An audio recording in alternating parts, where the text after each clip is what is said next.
기도하면 나타나는 일들이라는 제목으로 이 시간에 말씀 생각하며 은혜를 나누고자 합니다.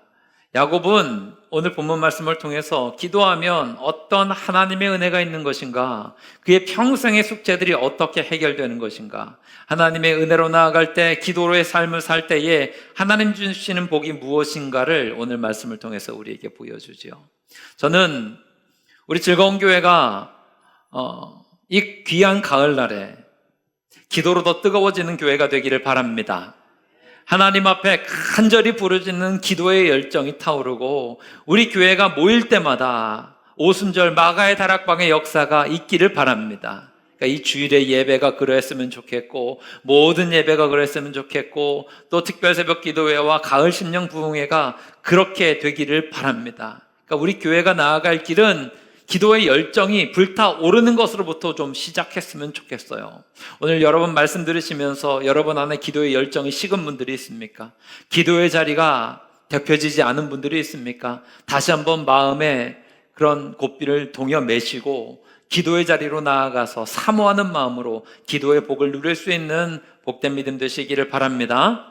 오늘 말씀은 야곱에 관한 이야기인데, 야곱은 평생을 그렇게 살았잖아요. 자기 힘을 의지하고 자기 능력을 의지하고 자기 꾀와 자기 지혜를 의지하면서 살았습니다. 근데 그렇게 살았던 야곱이 어떻게 변화되는가를 우리에게 잘 보여줘요. 그러니까 말씀을 좀 이해하기 위해서 야곱의 삶을 한 번쯤 돌아보시면 참 좋을 것 같은데, 야곱은 형 에서를 속이고 아버지를 속여서 아버지의 장자권을 자기가 받았습니다. 그리고 형 에서를 피해서 삼촌 라반의 집으로 도망가잖아요. 그 자리에서 베델에 쉬게 됩니다. 그 베델에서 하나님께서 약속하신 은혜의 말씀을 듣게 되죠. 이 베델은 굉장히 중요합니다. 오늘 말씀 속에서도 나오지만 야곱의 인생에서 베델은 지울 수 없는 정말로 놀라운 은혜의 흔적들이 있는 곳이거든요. 아버지의 집에서 형을 피해서 도망갈 때에 여기에서 하나님의 약속을 받습니다. 창세기 28장 말씀에 나오는데 특별히 28장 15절에서 내가 너와 함께 있어 줄게, 네가 어디로 가든지 너를 지켜줄게, 너를 다시 한번 이끌어서 이 자리로 돌아오게 할게 라고 약속을 주신 것이 이 베델입니다. 그러면서 세 가지 축복을 주시죠.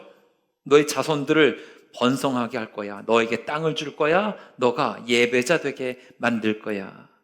이 약속을 베델에서 받았습니다. 그리고 베델에서 다시 한번 그 자리에서 힘을 내어서 삼촌 라반의 집으로 가죠. 라반의 집에서 20년 동안 천신만고 끝에 가정도 이루기도 했고 또 물질로도 많은 복을 누리게 되었습니다. 그 많은 복을 누린 이후에 다시 한번 베델로 돌아오게 되는 여정을 걷게 되죠. 이게 딱 20년 만에 일어난 일입니다. 그리고 베델로 다시 한번 돌아오는 여정 속에서 형의 소식을 듣게 되죠. 형 에서가 400명의 군사들을 데리고 말을 타고 자기를 향해서 달려오고 있다는 소식을 듣습니다. 두렵죠. 답답하죠. 얼마나 어렵겠습니까? 내가 20년 전에 형 속이고 이렇게 왔는데 내가 온다는 소식을 듣고 형이 400명의 군사를 데리고 말을 타고 달려와? 잘못하면 내가 죽을 수도 있겠구나. 내가 이룬 모든 것들이 물거품처럼 사라질 수 있겠구나. 이런 마음들과 이런 두려움 가운데 빠지게 됩니다. 얼마나 두려운가 하면 창세기 32장 7절에서도 그렇게 이야기합니다. 야곱이 두려웠고 야곱이 답답해했다고요. 큰 문제는 무엇인가 하면 야곱은 이런 어려움들이 있음에도 불구하고 자기가 지금까지 살아왔었던 그 습성을 버리지를 못해요. 그러니까 잔머리를 계속 쓰는 거죠. 형 소식을 듣자마자 어떻게 하냐면 자기의 모든 무리를 두 대로 나눕니다. 두 개로 나누는 이유는 하나를 치면 하나는 살 수 있으니까. 그러니까 늘 이렇게 살아왔던 것이 야곱입니다. 그리고 나서 꾀를 냅니다. 형에게 선물 공세를 하기 시작해요. 엄청나게 많은 선물을 합니다. 암염소를 200마리를 준비해서 보내요. 그리고 순염소도 20마리를 보내요. 암양을 200마리를 보내요. 순양도 20마리를 보내요. 낙타 30마리, 암소 40마리, 황소 10마리, 암낙이 20마리, 500마리가 넘는 가축들을 마련해서 형에게 선물로 보냅니다. 어마어마하게 큰 선물이죠. 주로 이렇게 큰 선물을 보내는 것은 왕에게 진상할 때나 왕에게 선물할 때나 보내는 규모라고 합니다. 그러니까 지금 야곱은 형을 어떻게 대우하고 있는 거예요? 왕처럼 대우하고 있는 거예요. 그러니까 이 정도로 보내면 형이 마음이 좀 풀어지겠지. 그것도 한 번에 이 500마리 가축대를 보내는 게 아니라 또 꾀를 내요. 서너 번에 나누어서 이렇게 보내는 거죠.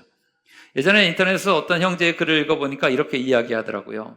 자기가 여자친구에게 선물을 하려고 마음을 먹으면 이걸 한 번에 안 한대요.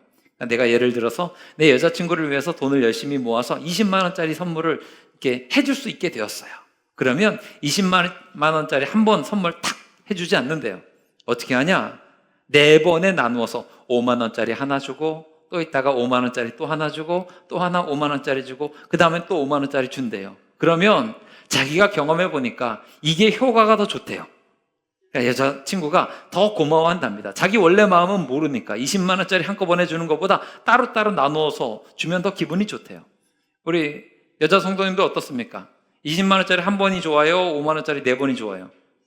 그렇죠. 그러실 것 같아요. 20만 원짜리 한 번에 주지 뭘 쪼잔하게 4번씩 나눠줘. 그런데 이 전체적인 계획을 모르면 한 번씩 받을 때마다 기분 좋습니까? 안 좋습니까?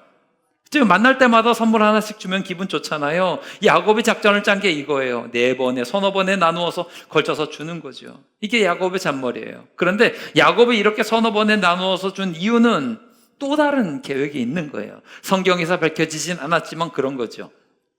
지금 에서가 400명의 군사를 데리고 말을 타고 쫓아오고 있습니다. 그럼 말이 빠르잖아요. 그런데 서너 번에 걸쳐서 양을 보내요. 염소를 보내요. 낙타를 보내요. 소를 보내요. 말하고 양하고 어떤 게 더 빠릅니까? 말이 더 빠르죠. 말하고 염소하고 뛰면은 누가 더 빠릅니까? 말이 더 빠르죠. 그 모든 계획에 다 들어있는 거예요. 뭐 나귀도 마찬가지고 낙타도 마찬가지인 거예요. 이렇게 서너 번에 걸쳐서 보내주면 선물이니까, 선물 받았으니까 이거 버릴 수 있어요? 없어요? 없죠. 목축을 해야 되니까, 좋은 선물 받았으니까 이거 못 버린단 말이에요. 그런데 말을 타고 열심히 달려가는데 뒤에서 양도 같이 데리고 가야 돼요. 그러면 기동력이 있을까요? 없을까요? 기동력이 떨어지는 거예요. 가다가 나귀가 자꾸 쫓아오는데 이거 버리고 갈 수 없으니까 말 타고 가다가 나귀의 속도에 맞춰야지 말의 속도에 맞추면 나귀를 다 잃어버리게 된단 말이죠. 그러니까 이런 작전을 다 짜는 거예요. 이렇게 하면 못하겠지, 빨리 못 오겠지 하면서 내가 시간을 벌어야지. 에서의 기동력을 떨어뜨리려고 잔머리를 쓰고 있어요. 이렇게 이 모양 저 모양으로 이중 삼중으로 안전망을 치면서 자기 살 길을 마련하는 게 야곱이었습니다. 그러다가 하나님 앞에 이제 최종적으로 가게 돼요. 하나님과 씨름하게 되죠. 야복강에서 하나님의 천사와 씨름하고 소원을 아뢰고 그가 이스라엘이라고 하는 새로운 이름을 받으며 응답을 받았어요. 이러면 야곱이 믿음으로 살아야 될 거 아닙니까? 하나님 바라보며 나아가야 될 거 아닙니까? 그런데 에서 만나기 직전에도 하나님께 응답을 받았음에도 불구하고 세 그룹으로 나눠서 에서를 맞이하게 만들고, 에서가 만났어요. 에서를 만났는데 에서는 좀 다혈질이지만 그래도 이 사람은 뒤끝이 없어요. 좀 성격이 불같기는 한데 뒤끝이 없나 봐요. 이미 오다가 선물 받으면서 마음이 다 녹았고 하나님이 그 마음을 터치해 주셨나 봐요. 이 에서가 야곱을 만나자마자 어떻게 하냐면 달려가서 껴안고 눈물을 흘리고 입 맞추고 화해를 해요. 이러면 에서는 진짜 화해가 끝난 겁니다. 근데 야곱은 어떨까요? 여전히 형에 대한 경계심과 두려운 마음이 있어요. 형 에서가 동생 야곱을 20년 만에 만나서 너무 좋으니까 야 가자. 아직 아버지 이삭이 살아 계시거든요. 아버지한테 가자. 우리 함께 가서 아버지를 만나자. 이렇게 동행을 요청하는데 야곱이 어떻게 하냐면 아닙니다 형님. 제가 따로 갈게요. 이 단순한 에서는 또 이 야곱의 거절을 듣고서 그 자리에서 물러나지 않습니다. 야 그러면 너 20년 만에 우리 동네 처음 왔으니까 길 잃어버릴 수도 있잖아. 내가 종들 붙여줄게. 길잡이 해줄게. 아버지께로 가자. 아닙니다 형님. 귀찮게 하지 마세요. 그냥 저희가 알아서 갈게요. 이러면서 에서와 야곱이 헤어집니다. 그러니까 지금 야곱은 마음 가운데에 늘 꾀가 있고 자기 생각이 있고 자기의 계획이 있으면서 또 한 번 이걸 가지고 형 에서를 속여버려요. 아버지에게로 가자 그랬는데 지금 아버지가 계신 곳은 헤브론이거든요. 그런데 야곱이 가다가 샛길로 빠집니다. 세겜으로 빠져요. 이 세겜은요 타협의 장소예요.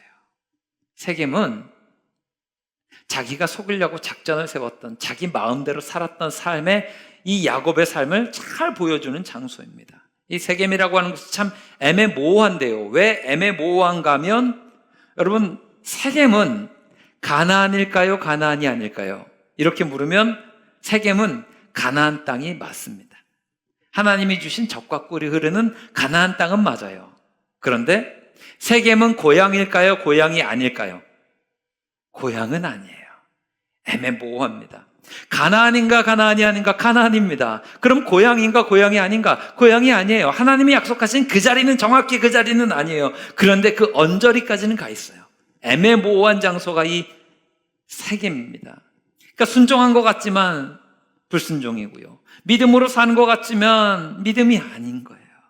여러분, 예수 믿으면서도 이런 분들 계시다고요. 이도저도 아닌 애매모호한 신앙. 예수님을 믿는 것 같기는 해요. 그런데 실제로 삶에서는 예수님 믿는 것 같지는 않아요. 교회를 다니는 것 같기는 해요. 그런데 그 삶이 예수 믿는 향기가 나지는 않아요.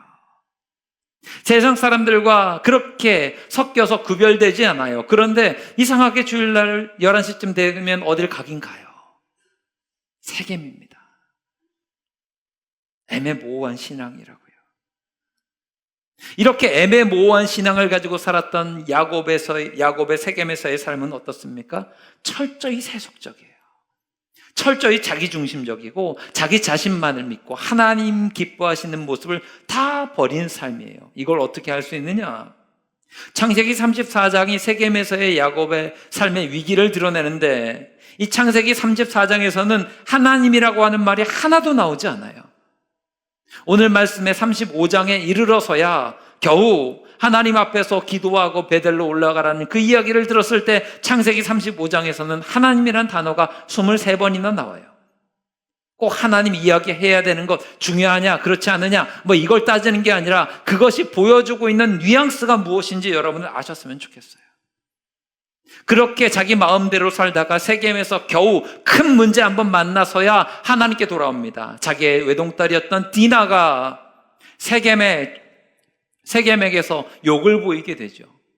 그리고 나서 자기 아들들, 두 번째, 세 번째 아들이었던 시므온과 레위가 이 세겜을 속여서 할례받게 만들고 그 족속을 할례받게 만든 다음에 다 죽여버리는 위기. 그들이 복수를 했지만 오히려 가나안 땅 사람들로부터 야곱의 집이 멸절될 위기에 처하게 되면서부터 하나님 앞에 나오게 되는 야곱의 모습을 우리는 보게 됩니다. 사랑하는 여러분, 믿음의 사람이었던 야곱이 있어야 될 자리는 어디일까요? 오늘 1절에서도 이야기하죠. 1절 말씀 읽겠습니다. 우리 함께 읽을게요. 시작. 하나님이 야곱에게 이르시되 일어나 베델로 올라가서 거기 거주하며 내가 내 형 에서의 낯을 피하여 도망하던 때에 내게 나타났던 하나님께 거기서 제단을 쌓으라 하신지라. 아멘. 하나님이 야곱에게 원하는 자리는 베델입니다. 하나님이 베델에서 야곱으로부터 예배받기를 원하시고 자기 힘으로 사는 것이 아니라 하나님 의지하고 기도의 힘 의지하고 하나님 바라보며 나아가기를 원하셨습니다. 그런데 야곱은 이거 생각하지 않아요. 하나님의 마음이 무엇인지 알고 있었지만 이거 따라가지 않아요. 자기가 원하던 세겜에 머물러 있어요. 이도 아니고 저도 아니고 그러면서 30년이라는 시간을 방황하며 삽니다. 사랑하는 여러분, 하나님의 마음이 우리를 향한 하나님의 마음이 저는 동일하다고 믿습니다. 우리가 거하기를 원하는 자리가 어디일까요? 베델이에요. 베델은 어떤 자리예요? 예배가 회복되는 자리예요. 베델은 어떤 자리예요? 기도가 회복되는 자리입니다. 바라기는 우리 즐거운 가족 모두가 베델에 거함으로 기도가 회복되고 예배가 부흥하는 역사가 있기를 주님의 이름으로 축원합니다. 이 베델을 저는 이번 14일부터 시작되는 특별 새벽 기도회라고 믿습니다. 여러분이 새벽을 깨우면서 간절한 마음으로 나아오십시오. 야곱은 베델로 올라가야 했어요. 올라가는 수고를 하지 않으면 베델로 가지를 못했습니다. 은혜의 자리, 회복의 자리, 기도의 자리, 예배의 자리, 축복의 자리는 이렇게 올라가는 수고를 해야 됩니다. 특별 새벽 기도에도 마찬가지예요. 새벽에 일어나기 힘들다 알죠. 평상시에 일어나지 않으셨던 분들이 일어나기 얼마나 어렵습니까? 그런데 수고하셔야 은혜의 자리에 거할 수 있습니다. 18일부터 20일까지 가을 심령 부흥에 있는데 그 자리에 여러분 베델의 자리임을 알고 사모하며 나오십시오. 여러분이 있어야 될 자리는 세겜이 아니라 하나님이 은혜 주시는, 은혜 부어주시고 은혜 예비하신 그 자리입니다. 저는 우리 즐거운 교회의 베델이 회복되기를 원해요. 기도가 회복되기를 원해요. 기도의 능력이 나타나기를 원해요. 그러면 사모하는 마음으로 기도의 자리를 찾으셔야 됩니다. 저는 부단히 여러분에게 기도를 강조합니다. 왜냐하면 기도가 복이기 때문에 그렇습니다. 예수 믿는 자에게 기도는 복입니까? 기도가 복이 아닙니까? 복입니다. 여러분 기도하시면 하나님 주시는 은혜의 풍성이 누릴 수 있고 하나님 주신 축복을 누릴 수 있어요. 이 길이 딱 보이고 있는데 여러분 왜 기도를 쉬십니까? 왜 기도를 멈추십니까? 야곱처럼 이도 아니고 저도 아닌 애매모호한 세겜에 머물지 마시고 하나님 앞에서 작정하시고 은혜의 자리, 기도의 자리 찾아 나아가시는 여러분들 되시길 주님의 이름으로 축원합니다. 그러면 기도하면 나타나는 일들이 무엇인가 세 가지 간단하게 생각하며 정리하려고 그래요. 첫 번째는 분별력이 나타나요. 여러분 기도 깊이 들어가시면요 분별하실 수 있어요. 2절 말씀 보세요. 함께 읽습니다. 시작. 야곱이 이에 자기 집안 사람과 자기와 함께한 모든 자에게 이르되 너희 중에 있는 이방 신상들을 버리고 자신을 정결하게 하고 너희들의 의복을 바꾸어 입으라. 아멘. 지금 야곱은 하나님을 믿고 있어요. 야곱의 자녀들도 하나님을 믿고 있어요. 그런데 지금 뭐가 있다고 성경은 이야기해요? 우상이 있다고 이야기해요. 하나님도 품고 있는데 하나님만 있는 게 아니라 자기 안에 세상이 말하고 있는, 세상이 복준다고 이야기하는 드라빈과 같은 우상들을 품고 있는 게 야곱의 집안이었어요. 이거 버리라고 하는 거죠. 마찬가지예요, 여러분. 인생을 살다 보면 무거운 짐이 있습니까, 없습니까? 있죠. 다 있어요. 누구나 인생을 살아가면서 찬송가 부르잖아요. 무거운 짐을 나홀로 지고 견디다 못해 어떻게 돼요? 쓰러져요. 그런 시간들이 분명히 있다고요. 근데요, 누구나 이렇게 짐들은 있는데 잊지 마셔야 할 게 있어요. 두 가지 종류가 있다는 거예요. 첫 번째는 버려야 될 짐이 있어요. 그리고 또 하나는 짊어지고 가셔야 될 짐이 있어요. 이거를 여러분 구분하셔야 돼요. 버려야 될 짐은요, 버리셔야 가벼워집니다. 믿으시기 바랍니다.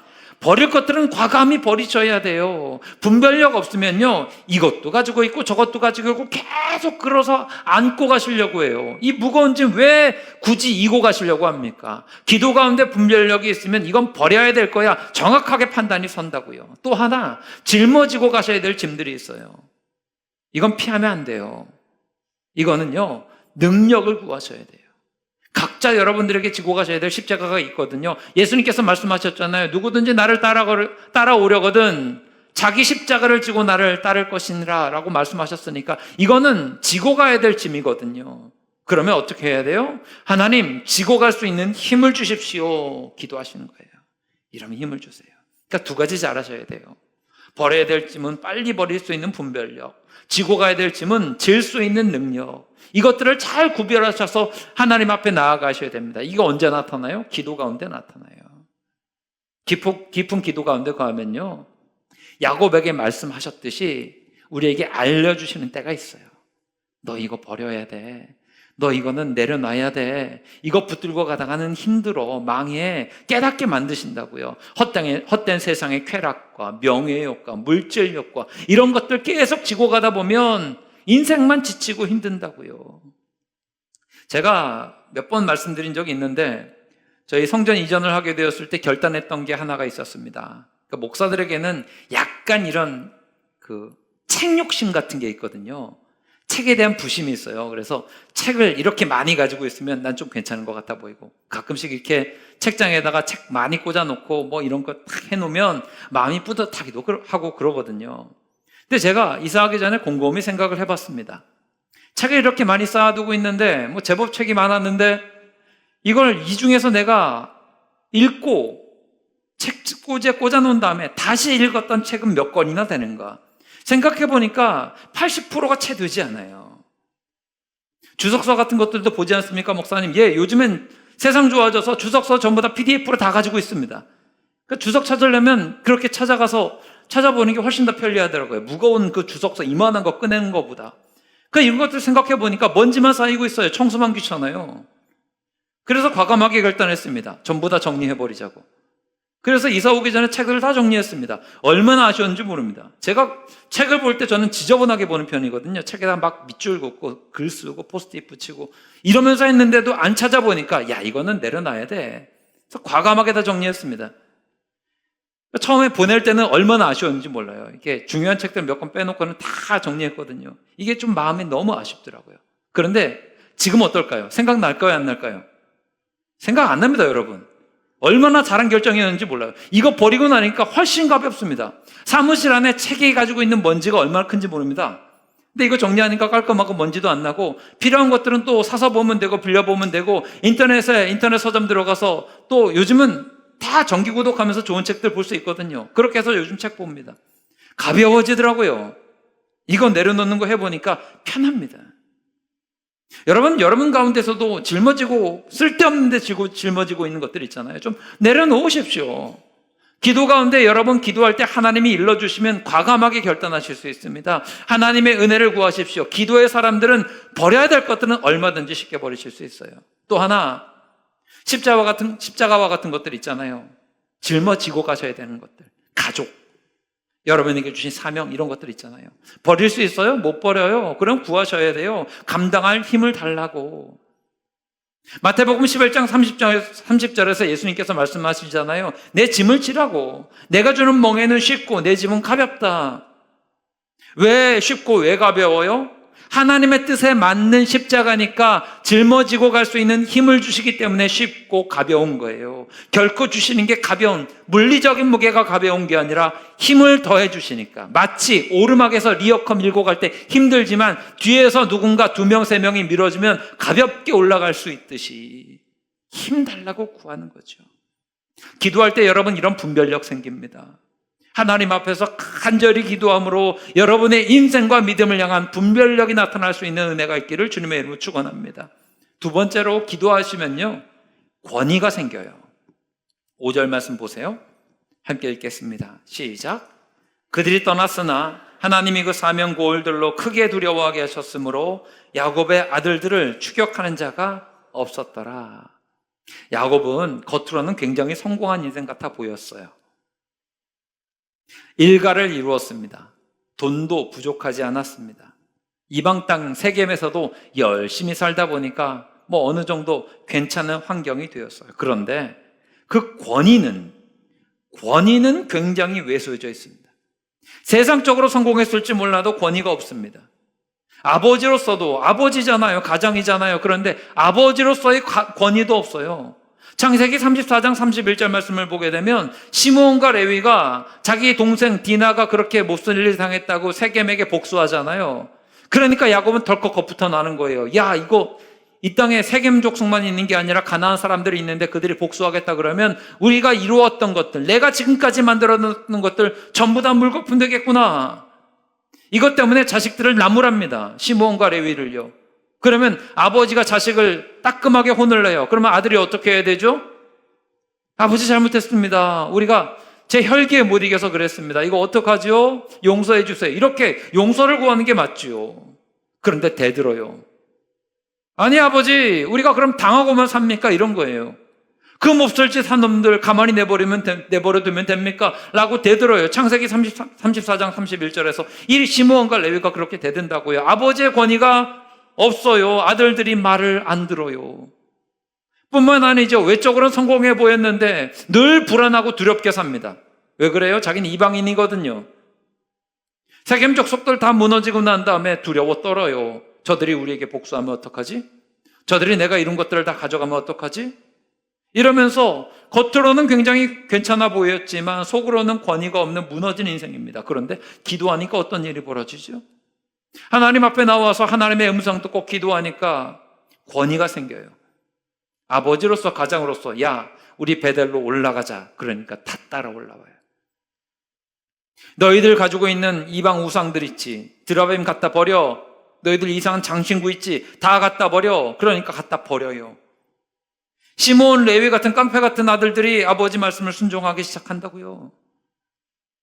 자기가 지금까지 두려워했었던 가나안 족속들이 있었는데 하나님께서 5절에서 뭐라 그래요? 사명 고울들로 크게 두려워하게 하셨다고 이야기해요. 사랑하는 여러분, 이것을 우리는 영적 권위라고 이야기할 수 있습니다. 줄여서 뭐라 그래요? 영권이라고 해요. 영권. 여러분, 우리가 예수 믿을 때, 주님 따라 나아갈 때에 반드시 이런 영적 권위를 가지고 나아갈 수 있기를 바랍니다. 특별히 하나님의 일을 하실 때에는요, 이런 영적 권위가 반드시 있어야 돼요. 마귀는 어떤 방법을 동원해서든 우리를 위축되게 만들거든요. 위축되게 만든다는 건 뭐예요? 영적 권위가 무너지게 만든다는 이야기예요. 우리가 하나님 앞에 설 때까지 약한 마귀의 공격은 항상 있습니다. 여기에 눌리실 거예요? 아니잖아요. 마귀는 우리의 영적인 권위들을 환경을 통해서 흔들고 사람을 통해서 흔들고 때로는 어떤 내 마음의 생각들로 말미암아서 흔들고 막 위축되게 만든다고요. 이 모든 공격들 어떻게 이기시겠어요? 기도로 이기셔야죠. 하나님 앞에 간절히 기도하며 우리가 두려워 떠는 게 아니라 하나님의 능력에 힘입어서 영적인 권세를 가지고 담대하게 맞서 싸울 수 있어요. 특별히 교회에서 일하시는 분들, 단체장 분들, 여러분들 그 일들 감당하실 때 어떻게 하셔야 돼요? 권위 있게 하셔야 돼요. 그냥 질질 끌려다니지 마시고 권위 있는 모습으로 하셔야 됩니다. 이런 영적 권위 어디서부터 나와요? 기도로부터 나와요. 가장 먼저 기도의 자리에 나오셔야 되고 가장 늦게까지 기도하시면서 하나님 주시는 영적인 권위를 가지고 일하셔야지 하나님의 역사가 나타나게 되는 거죠. 내가 믿는 사람인데 권위가 없다라고 하는 것 겸손하다고 착각하지 마십시오. 디모데전서 4장 12절 말씀 속에서 사도 바울은 영적인 아들 디모데에게 이렇게 이야기합니다. 함께 읽습니다. 시작. 누구든지 내 연소함을 업신여기지 못하게 하고 오직 말과 행실과 사랑과 믿음과 정절에 있어서 믿는 자에게 본이 돼요. 디모데가 실제로 나이가 어리긴 했습니다. 그런데 그럼에도 불구하고 사도 바울이 디모데에게 뭐라고 권면해요? 네 나이 때문에 사람들이 너를 업신여기지 못하게 만들어라. 이것은 저는 비단 나이의 문제만은 아닌 것 같습니다. 내 능력이 좀 부족해요. 그러면 네 능력이 부족하다고 사람들이 너를 업신여기지 못하게 만들어라. 경험이 부족해요. 네가 가지지 못한 그 경험의 부족 때문에 사람들이 업신여기지 못하게 만들어라. 너의 환경이 부족해. 내가 가지고 있는 환경 때문에 사람들이 너를 업신여기지 못하게 만들어라. 방법 뭐예요? 영적 권세 가지셔야죠. 권위가 있으셔야죠. 어떻게 해요? 기도를 통해서. 여러분이 기도하지 않으면, 믿는 자로서 기도하지 않고 하나님의 능력 힘입지 않고 하나님 살아계신 걸 알지 못하면 권위가 떨어진다고요. 그거 아세요? 믿지 않는 사람들이 항상 묻잖아요. 교회 왜 나가니? 예수님 왜 믿니? 성경은 이게 어떤 얘기를 하니? 그럼 영적 권위가 없는 분들은 주로 머리 극적이시잖아요. 대충 얼버무리시잖아요. 가면 마음이 편해. 이런 식으로 이야기하고 넘어가시잖아요. 영적 권위로 이야기하셔야죠. 내가 예수 믿고 기도하다 보니까 하나님이 이런 능력 주셨어. 하나님 살아계셔. 난 분명히 알고 있거든. 이런 영적 권위가 있어야죠. 어디서부터 나와요? 기도하지 않으면 이것이 나올 수가 없습니다. 제자들이 그랬잖아요. 마귀를 쫓아내지 못해요. 쫓아내달라고 데리고 왔는데 쫓아내지 못해요. 그냥 머리만 극적이고 있다가 예수님이 쫓아내시잖아요. 그리고 나서 슬쩍 예수님께 찾아와서 물어요. 예수님, 어찌하여 우리는 이 일을 못했습니까? 예수님이 뭐라고 말씀하세요? 기도 외에는 이런 유가 나갈 수가 없느니라. 할렐루야. 영적 권위와 권세는 어디로부터 나와요? 기도 외에는 이게 나갈 수가 없대요. 그러면 기도의 자리 사모하시면서 나오셔야죠. 늘 강조합니다. 예수 믿는 사람은 기도하는 사람입니까? 기도하지 않는 사람입니까? 대답하셔야죠. 기도하는 사람이에요. 특별히 우리 교회는 부르짖는 기도하는 교회가 되기를 바랍니다. 간절히 부르짖고 사모하는 모습으로 몸부림치면서 기도하셔야죠. 이 몸부림이 없으면 어떻게 이런 영적인 권세와 은혜를 누릴 수 있을까요? 야곱의 베델을 생각해 보았습니다. 베델로 올라가라고 하는 하나님의 음성을 들었을 때 이 야곱은 간절했을까요? 조용히 묵상 기도했을까요? 저는 아무리 생각해봐도 간절히 몸부림치는 기도였다고 생각합니다. 하나님 앞에서 하나님 죽게 되었습니다. 우리 집이 멸문되게 되었습니다. 지금까지 노력이 다 물거품되게 되었습니다. 하나님이 이 일을 어찌합니까? 간절히 몸부림치면서 기도했을 거라 생각해요. 여러분 속에서, 여러분의 삶 속에서 기도의 제목 얼마나 많으세요? 야곱과 같은 상황에 처해 있는 분들이 얼마나 많으세요? 그러면 어떻게 하셔야 돼요? 몸부림치셔야 돼요. 부르짖으셔야 돼요. 피곤하고 지치고 힘들어도 어떻게든지 내가 살 길은 기도밖에 없다라고 하면서 기도의 자리 찾으시면서 나오셔야 돼요. 그래야 권위와 권세가 생깁니다. 우리 즐거운 가정 모두 다가 한 명 한 명 모두 다가 영적인 권세로 무장된 은혜의 역사가 있기를 주님의 이름으로 축원합니다. 마지막 세 번째로 기도하면 어떤 일이 벌어집니까? 정리가 됩니다. 6절 말씀, 7절 말씀 우리 한 목소리로 함께 읽겠습니다. 시작. 야곱과 그와 함께한 모든 사람 가나안 땅 루스 곧 베델에 이르고 그가 거기서 제단을 쌓고 그곳을 엘 베델이라 불렀으니 이는 그의 형의 낯을 피할 때에 하나님이 거기서 그에게 나타나셨음이더라. 아멘. 이게 지금 이제 베델로 올라가서 지금까지 고민했었던 문제들이 싹 정리되는 모습을 보여주고 있거든요.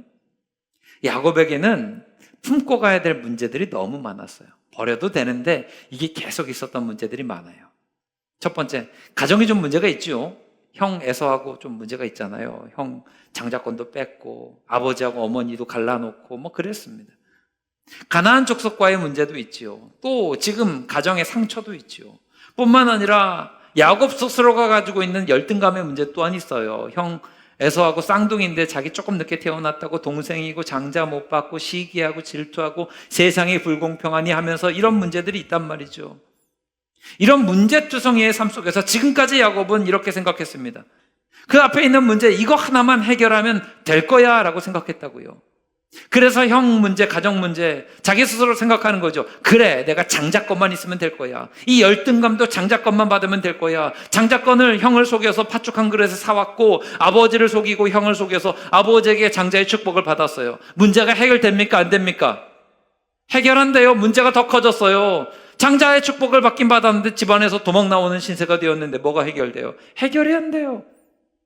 장자권이 아닌가? 그러면 돈을 좀 많이 벌면 괜찮을까? 삼촌 라반의 집에 가서 부자의 딸 라반 밑에서 열심히 일을 해서 꾀를 내서 돈을 많이 벌어왔어요. 문제가 해결되던가요? 해결이 안 돼요. 20년 만에 삼촌 라반하고 갈라져서 다 자기 고향으로 돌아오게 되었어요. 금이 환항하는 것 같아 보였지만 아니죠. 형 에서의 소식을 듣다 보니까 또 마음이 철렁해요. 문제가 계속 생기는 거예요. 시간이 흐르면 되겠지. 아니에요. 30년이라는 시간이 흘렀는데 여전히 세겜에서 자기의 딸 문제로 인해서 아들과도 불화되고 자기는 주변 자기를 공격하려고 하는 가나안 사람들 때문에 두려워 떨고 정답이 아니었다고요. 세상을 살아가는 수많은 사람들이 생각을 합니다. 수험생들 이제 곧 수능 준비하면서 이제 얼마 남지 않았죠? 수험생들은 생각할 겁니다. 대학 가면 끝날 거라고. 여러분 살아보면서 다 아시죠? 대학 간다고 문제가 끝납니까? 안 끝납니까? 안 끝나요. 안 끝나.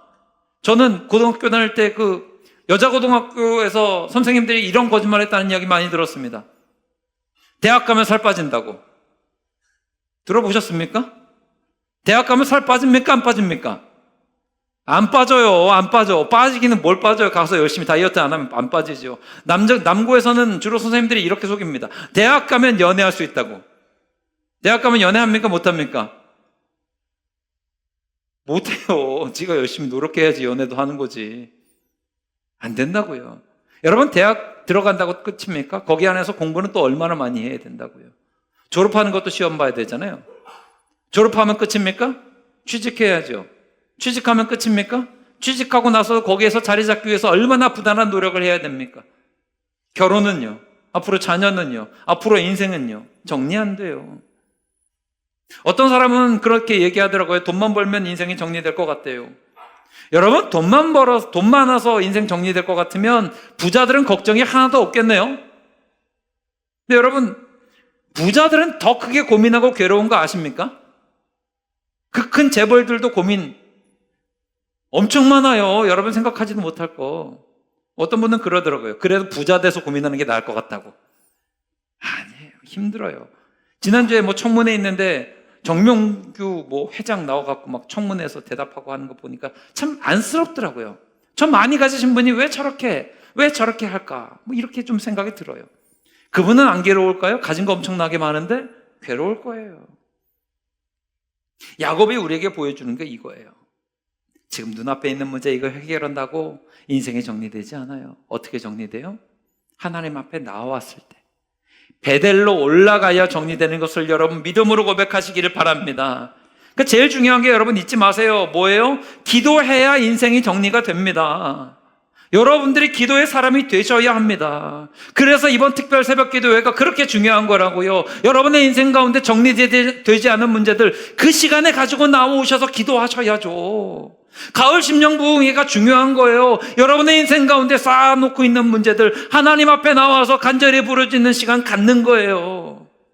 시간이 지난다고 된다고요? 아니에요. 노력해도 쉽게 안 풀려요. 30년 방황했던 야곱의 삶은 베델로 올라갔을 때 해결됐고 정리됐어요. 인생의 정리는 저는 그렇게 믿습니다. 기도해야 정리돼요. 기도 가운데 하나님 주시는 은혜를 힘입으셔야 되고 하나님 주신 지혜를 받으셔야 되고 하나님께서 돕는 자 붙여주셔야 정리가 되는 거라고요. 이 기도하면 나타나는 일들에 대한 믿음의 고백이 확실하게 여러분들 가운데 있게 되기를 주님의 이름으로 축원합니다. 말씀 정리하겠습니다. 지금 여러분 세겜에 머물고 계신 분들 계십니까? 이도 아니고 저도 아닌 애매모호한, 믿음도 아니고 안 믿음도 아니고 애매모호한 상태에 계십니까? 베델로 올라가십시오. 올라가셔서 기도의 단을 쌓으십시오. 그래야 분별하실 수 있고 버릴 것들 다 버리고 지고 갈 수 있는 것들에 대한 힘을 얻을 수 있습니다. 영적 권세가 생깁니다. 하나님께서 주시는 놀라운 은혜로 여러분의 인생의 문제들이 차곡차곡 정리되는 역사 또한 여러분 경험하실 수 있습니다. 우리 즐거운 가족들 모두 다가 하나님의 은혜 가운데서 이 기도의 능력을 경험하고 하나님 앞에 큰 영광 돌리는 귀한 모습 있기를 주님의 이름으로 축원합니다.